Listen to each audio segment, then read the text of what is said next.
Alright, we'll be working on some construction. Um, when we moved in here, we had some pretty horrendous looking drywall, and room by room I've been doing it, revamping it and whatnot. And this room has its own little particular set of problems. I think this was a addition to the house, and what we got going on is the angles are cracking, and I'm not positive yet, but I think they might have used mesh tape. And some of you might know what mesh tape is. It's just kind of like a plastic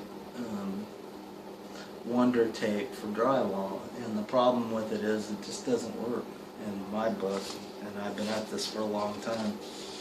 I use paper, Perfa tape, and I'll walk you around, show you a few problems with this room, a few things I'll be working on. Of course, there are all kinds of dings and nails and paint from just slopped on paint, and the thing is, you can't, in order to cover it, you have to kind of scratch all these runs and all that kind of stuff. What I use is just a regular old floor scraper, kind of razor blade, and I can get up there and, whoa, sorry, this stand isn't the greatest. Anyway, I can get up there and I can scratch some of these big lumps. Out east here, a lot of the walls are smooth wall, and they have this kind of it's like a roll and stomp or a crow's foot style texture. But what happened is, whoever did this job didn't know how to match textures. Right up there I had a water leak. I put some shellac on it to seal in the leak, because I'll be retexturing the ceiling. But on this side you can kind of see the texture a little bit heavier, and that's what I'll be trying to match, because a good portion of the house has that, so that's what I want this to look like. Yeah, in these angles here, they've split out, and to be honest with you, I'm not sure if possibly they weren't even taped. I don't know, but it looks like there's a lot of caulking in there, and so I'll be retaping all these angles. And what I like to do too is where you have metal on the walls, what happened on this was it's just loaded with paint, and you got to be careful. You don't want to notch this metal up, but it's a good idea to clear it off now, because see, a lot of the joints are showing, and if you put a straight edge, oh sorry, let me get you over here where you can see a little better. This is kind of, it's hard to get it all in here. This is a 12-inch knife. If you look, you can see what a gap we got there. You see what I mean? So when they taped this thing, they didn't give it enough fill. Let's see if we can get you a little better look. Yeah, when you put a light on this stuff, it really looks horrible. You see how much fill we got there in that angle, or on that piece of corner bead? It's pretty bad. So I'm almost treating this as the walls as if I'm starting from scratch. And I'm going to scrape them down real good. And what I did on some of the little areas that were exposed, some of the paper got exposed, put a little bit of shellac on the paper, seal them in. And there's a little trick I want to show you on the tape. A lot of times when you use this Perfa tape, they call it. Let me see if I can get you in here. It's kind of, we don't have the greatest lighting, and this roll of Perfa tape, I'll show you what it looks like. course, they sell it in small rolls too. But this is the basic stuff you see in sheetrock, you know, taping. It's not really, there's no adhesive on it. It's just called Perfa-Tape because it has little itty bitty holes in it. And when you apply your mud, that's what sticks it to the wall, the drywall. But what I do is, on this tape, if you tear a little bit of the edge off of it, and this really this is more for patchwork and doing patches and walls, you know what I mean? What happens is, when you put this tape on the wall, when it dries, this factory edge will leave a little line that you'll have to sand, or you'll have to address it in some fashion. And with paint being $30 a gallon, I want these walls to be as smooth as a baby's butt and then paint them. But when I do patchwork, I will tear one of these edges off, or both, depending on the situation. And when I tape these to the angle, like what I'm using these for, and another thing is this tape will have a factory spot for it to crease, and you'll be able to see where it's like factory embossed. So it helps you kind of put it in a 90-degree, you know, for your corners.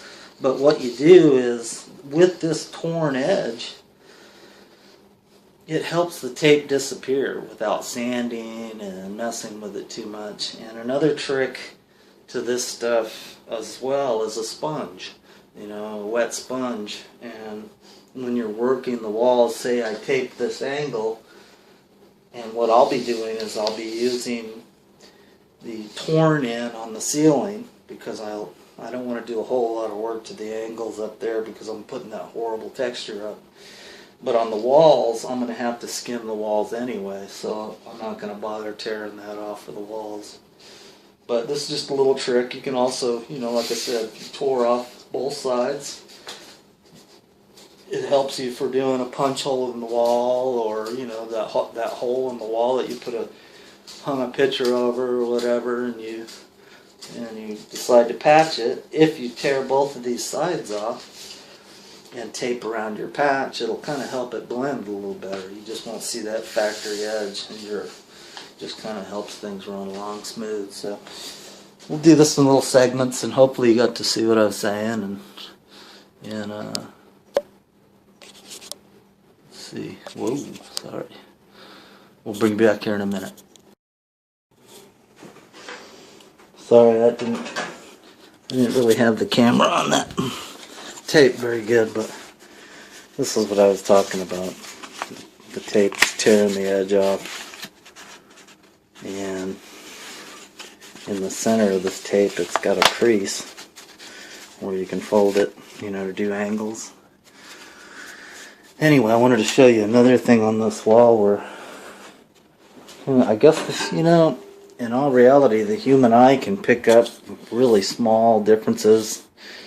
And in this wall, if you look at it from here, I mean, it doesn't look so bad. But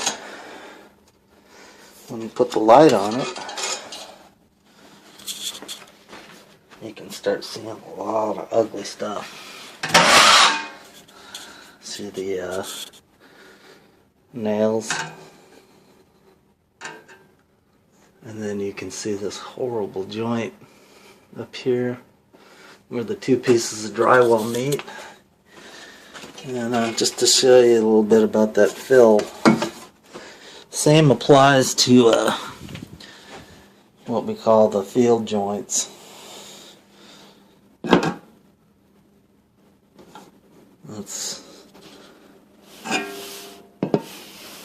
That's a lot of fill. It needs to go back in there, you know, to make it blend and disappear.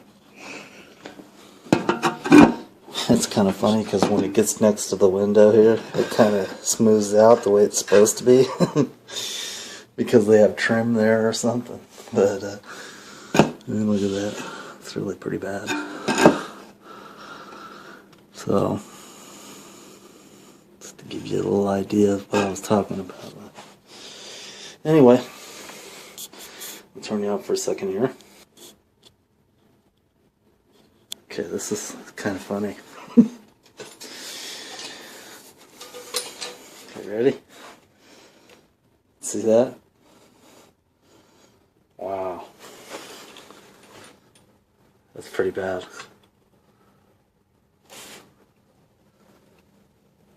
All the way through.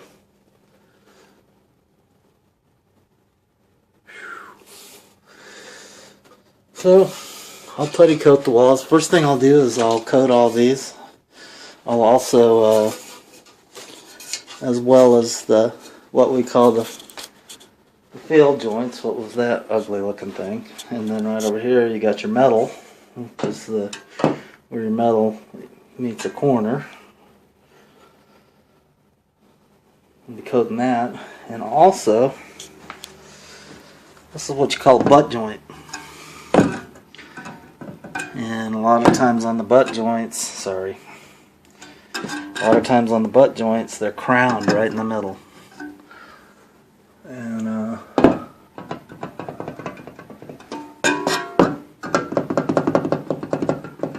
these aren't so bad. Well, like I said, I'm going to coat everything like I was doing it from scratch, and then I will putty coat all these walls, and I'll commence to start sanding eventually.